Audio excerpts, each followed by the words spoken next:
saya hormati Bapak Kepala Dinas Kesehatan Ponorogo, selanjutnya Bapak Ibu Majelis Guru serta Bapak Ustaz. Syukur alhamdulillah kita panjatkan kepada Allah Subhanahu wa taala karena sampai hari ini kita masih diberikan rahmat dan berkat kesehatan sehingga bisa berkumpul di ruangan ini dalam rangka pengimpasan materi AKM. Kebetulan saya mengikuti angkatan ke-6 yang berlangsung dari tanggal 29 Januari hingga 2 Februari 2021. Selanjutnya salawat beriring salam kita sampaikan kepada yang kita Nabi besar Muhammad sallallahu alaihi wasallam yang telah membawa kita dari alam kegelapan kepada alam yang penuh pendidikan seperti yang kita rasakan saat ini. Selamat siang Bapak Ibu guru pembelajar yang berbahagia. Sekarang ini kita ada assessment AKM. Apa itu AKM? AKM adalah sebuah assessment penilaian yang dilakukan untuk mencari informasi tentang pengembangan kemampuan siswa dalam 3 hal, yaitu pembelajaran dan survei karakter serta survei lingkungan belajar. Dan ini dilaksanakan literasi dan numerasi serta survei karakter. Apa tujuannya? Tujuannya untuk menunjukkan apa yang seharusnya menjadi tujuan utama dari sebuah sekolah.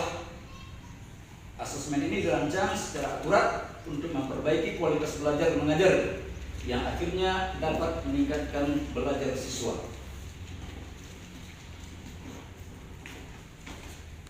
Kalau demikian, apalagi manfaatnya bagi kita? Manfaat sebenarnya ada 3 poin. Pertama, sebagai potret pembelajaran di sekolah. Yang kedua, mendapatkan umpan balik untuk peningkatan kualitas pembelajaran di sekolah. Ketiga, sebagai dasar untuk penyusunan peningkatan kualitas pembelajaran di sekolah. Jadi ini yang menjadi manfaat dari AKM itu sendiri. Ruang lingkupnya bagaimana? Apa saja yang ada di dalamnya? Ada 3. Pertama, AKM itu sendiri, asesmen kemampuan kompetensi minimal. Di dalamnya ada literasi membaca dan literasi numerasi. Sedangkan survei karakter, di dalamnya ada profil pembelajar Pancasila dan survei lingkungan belajar, iklim belajar dan iklim satuan pendidikan yang tercipta dengan baik untuk mencapai tujuan pendidikan nasional. Pelaksanaan bagaimana? Dia berbasis komputer dan bersifat adaptif. Kemudian siapa saja yang wajib mengikuti kegiatan ini atau pesertanya? Pertama, seluruh satuan jenjang pendidikan kecuali TK dan PAUD. Kedua, pesertanya tidak semua siswa atau sampel. Sampel diambil secara acak dari kelas 5, 8, dan kelas 11.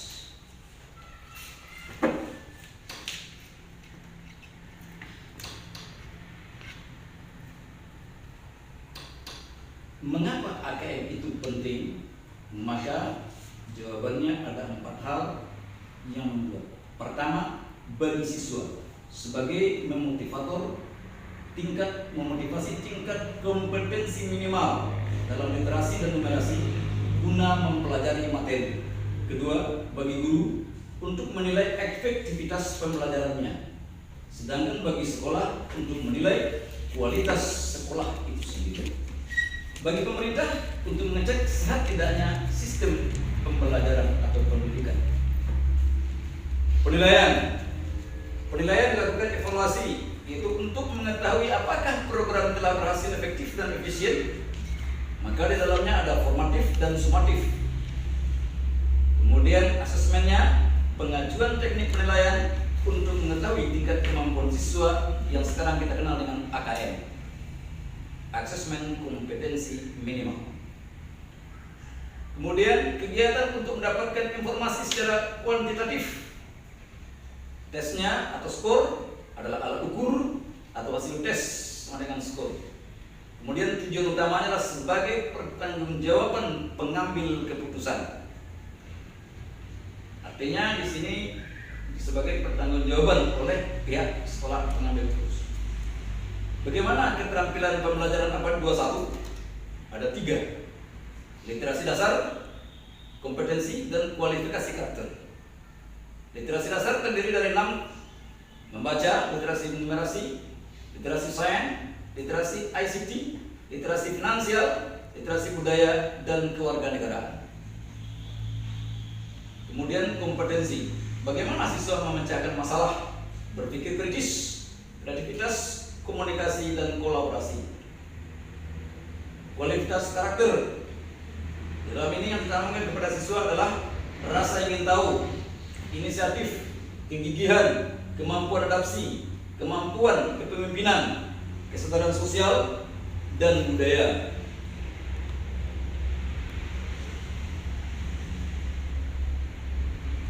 Kemudian apa sebenarnya melatar belakanginya adalah karena hasil pertemuan PISA, yaitu kumpulan negara-negara hasil evaluasi, ternyata Indonesia termasuk negara yang rendah. Maka itulah salah satunya sekarang diganti dengan sebelumnya UN, sekarang berubah menjadi AKM. Kemudian dasar kompetensi AKM. Kompetensi mata pelajaran muatannya adalah kurikulum 2013 dengan AKM serta kisi-kisinya menurut PISA. Komponen AKM, kalau untuk kita jenjang, karena kita adalah jenjang SMP, itu 60% itu untuk teks informasi dan 40% adalah teks sastra untuk SMP. Khusus yang SMP saya tidak sampaikan untuk SD dan SMA-nya, kalau di sini 50-50. Kemudian bagaimana kompetensi AKM itu dikembangkan? Ada teks informasi berupa pilihan ganda atau objektif tes. Objektif tes ada di sini ada berbagai macam. Pertama objektif pilihan ganda biasa. Kemudian ada pilihan ganda kompleks. Yang ketiga adalah true and false, betul salah, matching item, penjodohan, dan isian singkat. Jadi semuanya hanya objektif. Komponen AKM yang diuji adalah menemukan informasi, kemudian memahami dan mengevaluasi.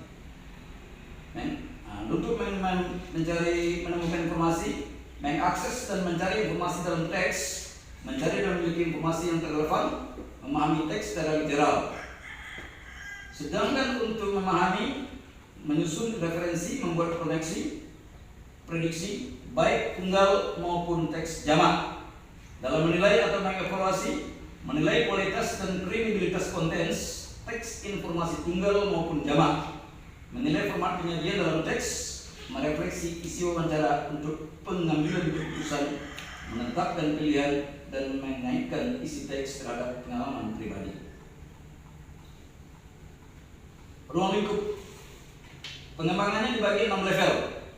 Level 1 kelas 2 dan 1 dan 2, level 2 kelas 3 dan 4, level 3 kelas 5 dan 6, level 4 kelas 7 dan 8, level 5 kelas 9 dan 10, level 6 kelas 11 dan 12. Jadi khusus untuk kita di jenjang SMP, Bapak Ibu pembelajar yang berbahagia, kita masuk kepada level 4, yaitu kelas 7 dan 8. Nah ini yang penting, bagaimana syarat alat ukur yang baik. Inilah kalau kita sering membuat soal, pertama soal itu harus sahih, yang sering kita sebut dengan valid. Artinya sebuah soal mampu mengukur apa yang semestinya kita ukur. Dan ini kalau kita tarik korelasinya dengan standar kompetensi, tujuan pembelajaran, indikator pembelajaran, maka muncullah dia nanti indikator pembuatan soal. Di sana dia keluar nanti valid atau tidak validnya. Kalau soal itu mampu mengukur apa yang semestinya kita ukur sesuai dengan TPK, maka kita katakan soalnya sahih atau valid. Kedua, handal, reliable. Reliable di sini artinya sebuah soal dikatakan reliable apabila soal itu diujikan kepada siswa yang sama dalam waktu yang berbeda, dia menghasilkan hasil yang stabil.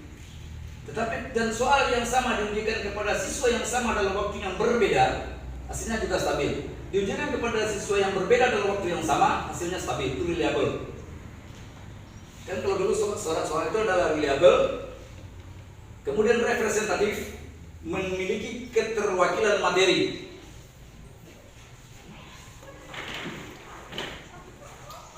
Kemudian adil, tidak menguntungkan atau merugikan suatu kelompok siswa tertentu.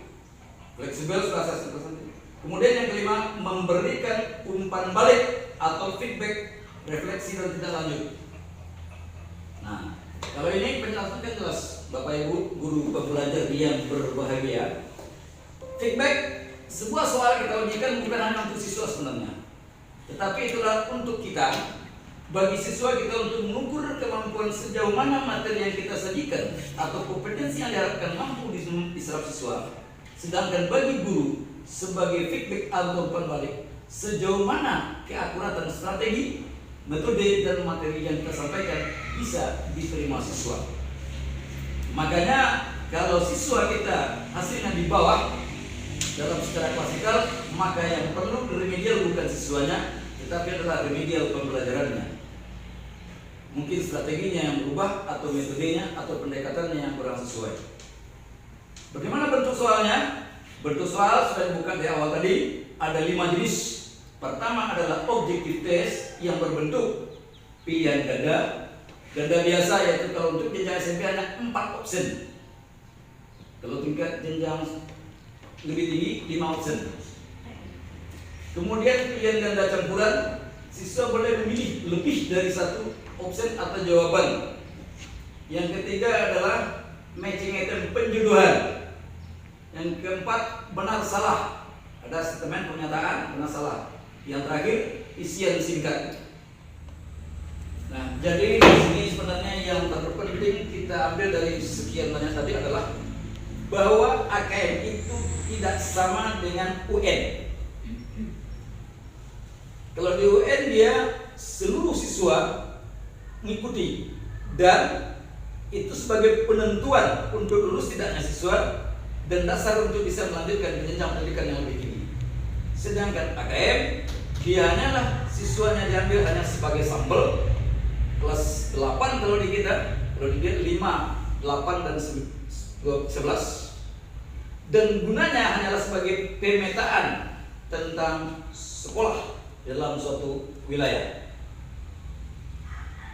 Kemudian soal-soal yang diujikan pun kalau dalam ujian nasional, soalnya adalah yang berbau konten, yaitu yang berhubungan dengan kurikulum.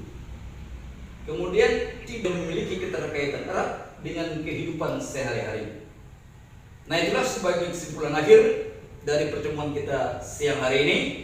Saya akhiri dengan ucapan Assalamualaikum warahmatullahi wabarakatuh. Waalaikumsalam.